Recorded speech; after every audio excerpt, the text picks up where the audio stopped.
looking out at the Gulf of Mexico. For Cassidy Spinelli, This is in Florida. photos help tell the story of her service. Here's my time being a plane captain. 20 years in the U.S. Navy, We would do detachments in Guam. taking the chief petty officer around the world, This is looking into the bright ocean. including Japan. Yep, this is downtown at Tsugi. It's a time she wouldn't trade for the world. So rewarding.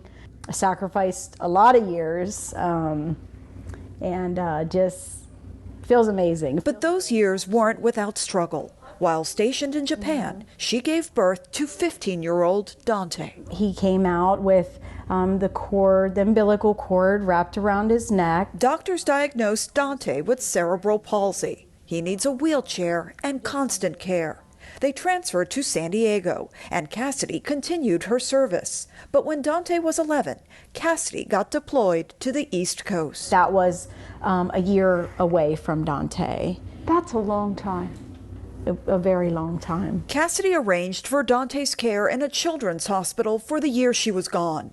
But he was getting older and heavier, and Cassidy knew she would eventually need to save enough money for a wheelchair-accessible vehicle. That might be the only smile you get. She tried to make the most of it. Let me see the positive in this time away from Dante, and I will just save money, save as much as I can, and I know at the end of this I'm going to have a wheelchair accessible vehicle. That ended up happening, but not in the way she expected. Oh my gosh, I think I cried for days just with that I still cry about it. It's hard to understand unless you've lived it. Sierra Barclay is a case manager with the nonprofit Semper Fi and America's Fund, which helps military members and veterans with financial needs. She's seen firsthand what single parents in the military, like Cassidy, go through. It's an unseen sacrifice. I think people take it for granted. About 8% of U.S. military service members are single parents. 4% of the men in the military are single fathers, and 11% of women in the military are single mothers.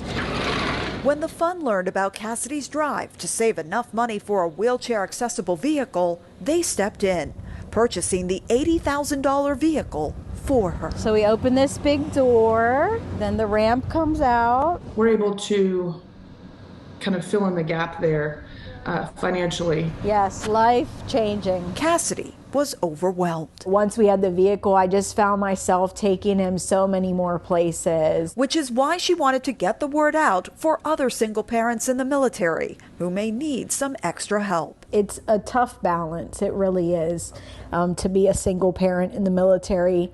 I am very grateful to say that I've had gracious leaders along the way. And help from nonprofits like the Semper Fi and America's Fund, who ask that people do one thing. When you pass a service member, the best thing you can do is thank them for their service. A service they embrace, along with their families. And just seeing his face light up it's everything. In York, Pennsylvania, I'm Maya Rodriguez. Meet the LGBTQ parents raising kids in rural America. That's next on The Race.